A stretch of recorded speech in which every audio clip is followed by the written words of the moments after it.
The dimensions of the cradle are as follows, and these are only sort of rough, but it was just a piece of 2-foot channeling that I used.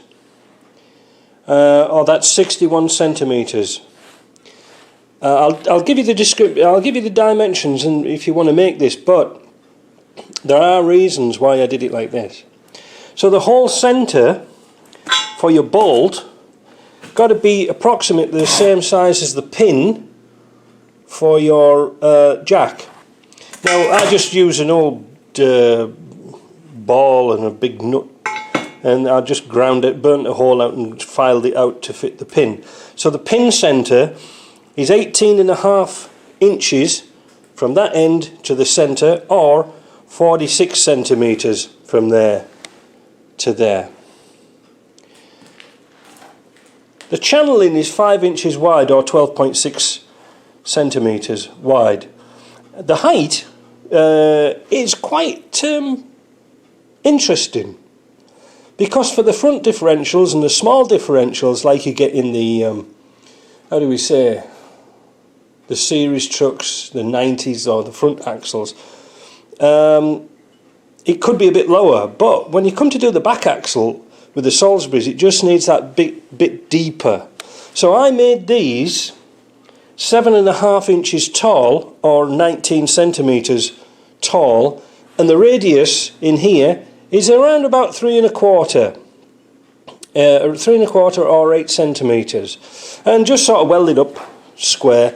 And like I say, there is a reason for these dimensions, like I say, so I can use it on, well, I used to use it on the front and the back of the Defenders, and it gets a nice balance point. Now it seems rather strange why the centre's here, but you know, as I've just shown you there, that this is where you've got to jack it up to be square. The reason why this is thin, there isn't many places on the front axle to go onto, and in fact I think I forgot to give you the dimensions of that, so I'll just shout it out. It is made out of 1/4 inch steel, whatever that is in centimeters, but that's made out of 1/4. Nice and strong, more stable. Make it yourself, but you do need to use this on flat ground. You don't use it on a sort of grass or anything like that, because you'll be struggling. So next we're going to show you some other methods of where to lift your Land Rover up and how to support it. So this is approximately where you want your little tool, if you're going to make one, under your Land Rover, and you can see why the centre's offset. Now you'll jack up under that tube first, but look at this one. This is the most important one. This is where it's got to go. You see there's a weld here, friction weld, goes between that and the bolt, so you haven't got really a great deal of room to play with for jacking it up. But what I'm going to do is I'm going to jack this up now. I'm going to put the camera on the stand and you'll see how square it is, but you'll see how stable this will be. I can't do two things at once, so that's what we're going to do.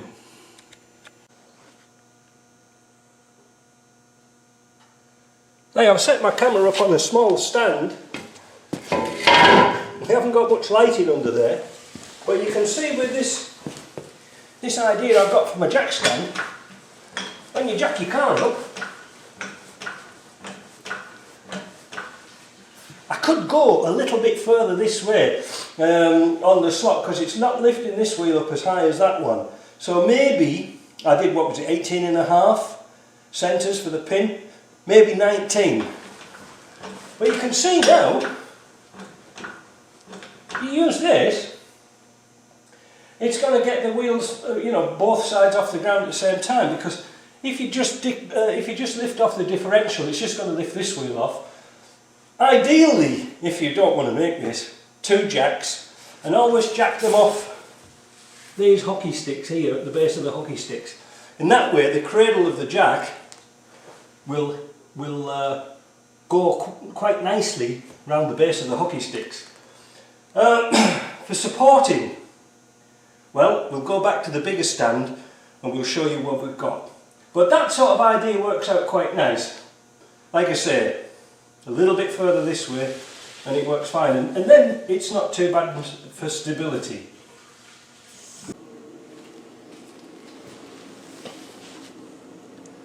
There's different types of stands which I use on the vehicle, and again I modernise and modify a lot of things. These are good old stands. These are really nice and solid, even though they're made in China. The only downside I don't really like about them is that the saddle on them here isn't very deep. This one's a bit wider, but it's not rounded for a Land Rover or for a chassis. It's too narrow for a chassis. That's not too bad for a chassis, because the frame is 3 inches wide. But you can see what I did on this one. I welded a piece of quarter plate on the bottom, because these will dig into the ground. If you're on soft ground, these will dig in, where this will spread the weight a lot better. So, you know, just take it down to your local welders and see if you can weld a bit of plate on, and it'll stop it sinking, because if these sink into the ground, it's going to tip the car over. It's not good. The other things I've got are these great big stands here. These are what, 3 foot, 4 foot tall? Now, when I lift the vehicle up on this lift here, you can see a big pile of them over there. Just to be sure, I always put the vehicle on these stands, just so it's stable. Because if you're working on these type of jacks, which are not really industrial, but they'll lift a Land Rover easy, it can be quite wibbledy-wobbledy when you want to take off a transmission. Great for doing brakes and suspension, which is sort of 90% of my jobs. But if you're starting messing about under the vehicle seriously, some big stands, and just to show you how tall they are, look, it comes up almost to my waist, so they're good, and the channel at the top can actually fit round the bumper. So providing you can get your vehicle high enough, as one of my patrons wants to do, he wants to take his axle off. Well, if he wants to take his axle off, he could always use, you see, that idea of my support there, that would work brilliantly, because it will keep the axle central. But you've got to get the frame high enough to get it off. Tricky, but not impossible. But I'd suggest, you know, put the some stands under here, because the further back you go, the higher up the vehicle you're going to have to jack. And as was noted, there's not that many places to jack this securely whilst you're taking the front axle out. Let's have a look underneath and see what we can find.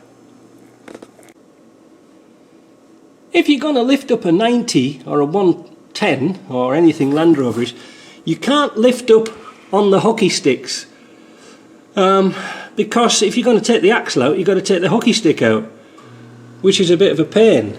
So wait a minute, let's go underneath here.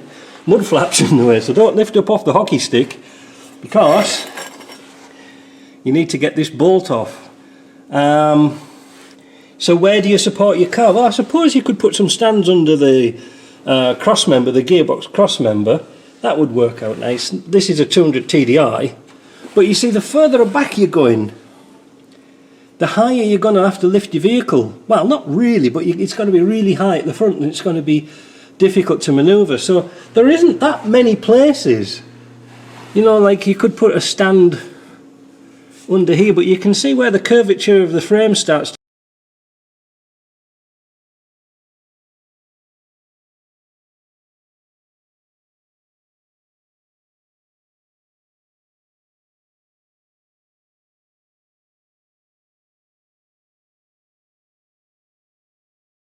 to go up. So you don't want to put a stand here, because the curvature of the frame means it's going to go up. I mean, for general day-to-day, if you're going to take a wheel off, I just get under here and jack it on the hockey stick. If you're just going to take the wheel off on one side, that's the safest and easiest place.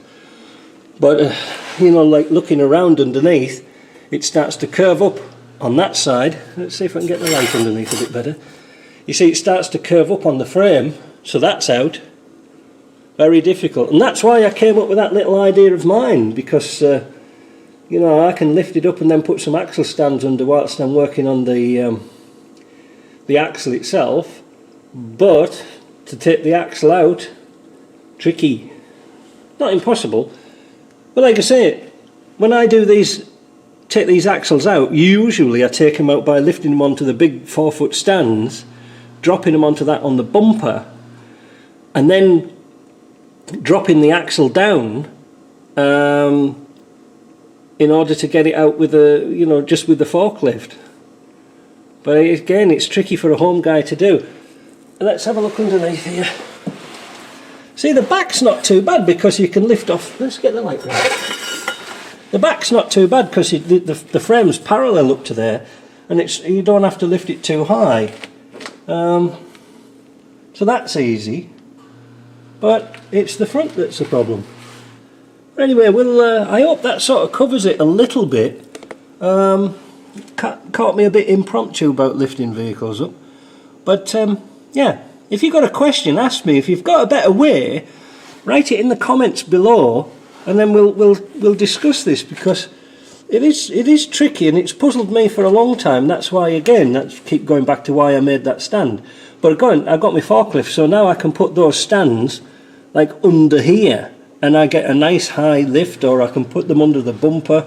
It doesn't really matter, depends on the job I'm going to do. So I hope that helps that question a little bit. But when you're working with Land Rovers, you need some sort of good lifting equipment, and it's got to be heavy equipment too, not just little flimsy jacks and little things. Alright, talk to you later.